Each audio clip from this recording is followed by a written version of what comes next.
We're going to talk a little bit today about some of the stuff when you're restoring your Jeep, like the finishing touches type deal on this stuff. One of the things that we had done was on the back of a lot of old Jeeps that had said four-wheel drive on the back, on the tailgate, on the wagons, the trucks, and the CJs and sedan deliveries. And we had the stencils made up. There was a stencil that was laid against the body panel and just spray painted on.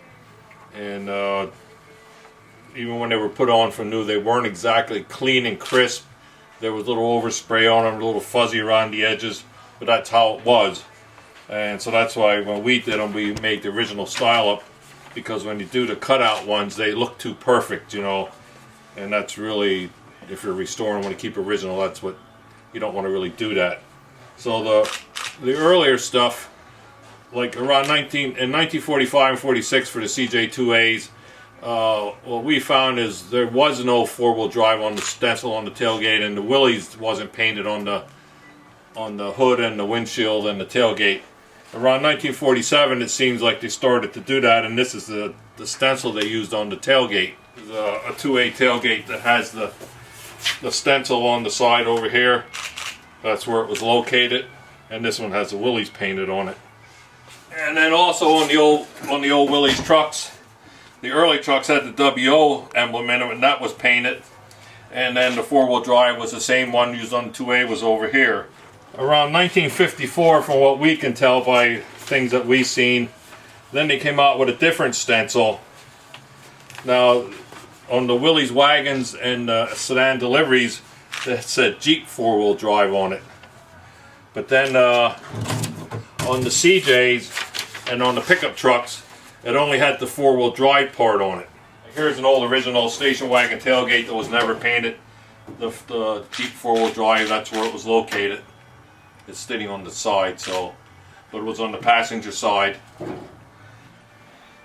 A later Jeep truck tailgate where they had the Jeep stencil on, and then the four-wheel drive was over here. They only had the four-wheel drive and not the Jeep part on. And you can see on this thing here, this is an original tailgate I got out of an old Jeep dealer. The white paint is fuzzied in here because it wasn't clean and crisp. You know, it's a little fuzzed over here and stuff.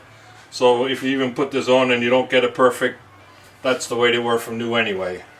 On the Willys wagons and trucks starting around 1950, on the side of the hood they started putting this emblem on that said four-wheel drive.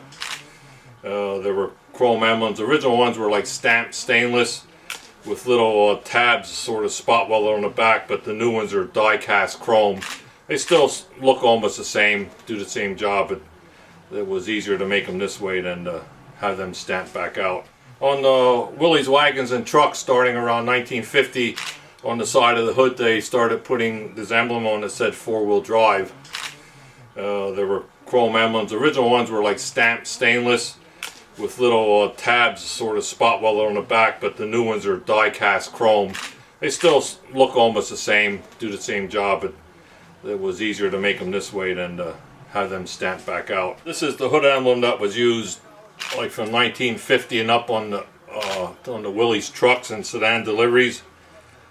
The station wagons used this like 1950, 51, 52, and then about 1953 the wagons started having a bigger hood ornament on them. It was a three-winged hood ornament. But the trucks and sedan deliveries, from mostly everything I could tell, always kept the small one. There is controversy if there was ever really an emblem inside there. I had found some brand new ones of these at an old Jeep dealer one time that I opened them out of the box. They were never opened before because I had to cut the tape, and there was nothing in the center of them. I don't have one of them handy to show you right now, but over the years a couple different outfits made some little WO emblems you could put in there. That makes them look nice. But nobody's making this three-winged ornament, and they are hard to find because most of them, when you get them, they're all full of pit marks and stuff, and then they're hard to get re-chromed. But these here, smaller ones, these are available in reproduction, and they're really nice reproductions at a real fair price. Just putting them up on the dash.